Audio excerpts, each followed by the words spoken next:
Hello folks, మనకు requirement వచ్చేసి power point బోర్డులో మనకు requirement fuse, light, switch and socket. And దీని కనెక్షన్ ఏ విధంగా ఉంటుందో మనం చూద్దాం. సో కనెక్షన్కి వచ్చేసి మనకు ఇక్కడ 3 వైర్స్ ఉన్నాయి. 3 వైర్స్లో మనకు ఫస్ట్ వన్ వచ్చేసి రెడ్, అండ్ వన్ వచ్చేసి మనకు గ్రీన్, అండ్ నెక్స్ట్ వన్ వచ్చేసి మనకు బ్లాక్. అండ్ దీని కనెక్షన్ ఏ విధంగా ఉంటుందో మనం ఈ వీడియోలో తెలుసుకుందాం.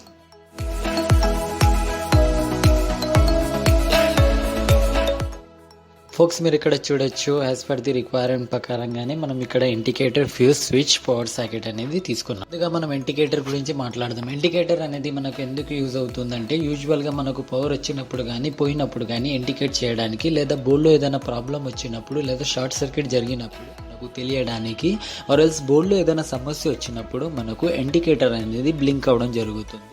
ఫ్యూజ్ అనేది ఒక వైటల్ రోల్ ప్లే చేస్తుందని మనం చెప్పుకోవచ్చు. ఎందుకంటే ఎప్పుడైనా సప్లైలో షార్ట్ సర్క్యూట్ జరిగినప్పుడు కానీ, లేదా పవర్ ఎక్కువ తక్కువ వచ్చినప్పుడు మన బోర్డులో వైర్స్ అనేవి కాలిపోకుండా ఇది వచ్చిన సర్క్యూట్ నుండి మనకు సప్లై ఈ విధంగా కట్ అయిపోతుంది. నెక్స్ట్ వన్ వచ్చేసి మనకు పవర్ సాకెట్. పవర్ సాకెట్ అనేది మనము యూజువల్గా హెవీ ఎక్విప్మెంట్స్ కోసం యూజ్ చేస్తాం, like fridge, water heater, mixie grinder, washing machine etcetera. Next one వచ్చేసి మనకు కంట్రోల్ స్విచ్. వన్స్ మనం కంట్రోల్ స్విచ్ ఆన్ చేసినప్పుడు సప్లై అనేది ఇండికేటర్తో పాటు 3-పిన్ సాకెట్లో ఏ విధంగా అయితే సప్లై అవుతుందో మనం తెలుసుకుందాం. సో ఫోక్స్, మీరు ఇక్కడ చూడొచ్చు, కంట్రోల్ స్విచ్ అనేది ఏ విధంగా ఇవ్వాలో మనం ఆల్రెడీ ప్రీవియస్ వీడియోలో తెలుసుకున్నాం కదా. ఇక్కడ వచ్చేసి మనకు ఎక్స్ట్రా యాడ్ అయిన ఇండికేటర్, ఫ్యూజ్, దాంట్లో కూడా వైరింగ్ అనేది ఏ విధంగా వస్తుందో మనం ఇప్పుడు చూద్దాం. సో ఫోక్స్, మీరు ఇక్కడ చూడొచ్చు, మనకు ఇండికేటర్కి అండ్ 5-పిన్ సాకెట్కి లూపింగ్ అనేది ఒకే విధంగా వస్తుంది. మనకు వన్ స్విచ్ ఆన్ చేసినప్పుడు ఇండికేటర్తో పాటు 5-పిన్ సాకెట్లో కూడా పవర్ అనేది సప్లై అనేది అవ్వాలి.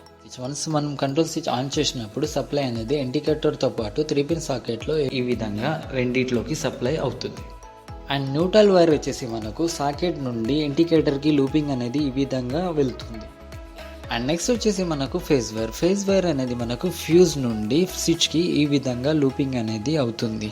ఎప్పుడైనా షార్ట్ సర్క్యూట్ జరిగినప్పుడు మనకు ఫ్యూజ్లో సర్క్యూట్ అనేది ఈ విధంగా కట్ అయిపోతుంది. సో వీడియో బిగినింగ్లో మనము చెప్పుకున్నాం కదా, రెడ్, గ్రీన్, బ్లాక్ వైర్స్ అని. సో దాని కలెక్షన్ అనేది ఏ విధంగా వస్తుందో ఇప్పుడు మనం చూద్దాం. సో ఫస్ట్ వన్ వచ్చేసి మనకు న్యూట్రల్ వైర్ అనేది వచ్చేసి మనకు 5-పిన్ సాకెట్లో యాజ్ వెల్ యాజ్ ఇండికేటర్లో లెఫ్ట్ సైడ్ ఈ విధంగా లూపింగ్ అనేది వస్తుంది.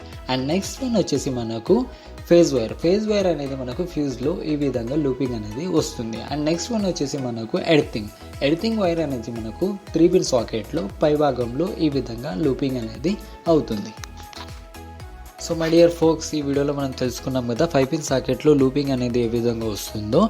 ఈ వీడియో కనుక మీకు నచ్చినట్లయితే hit the like button and leave your comments me below, so that I can able to make more videos like this. Thanks for watching.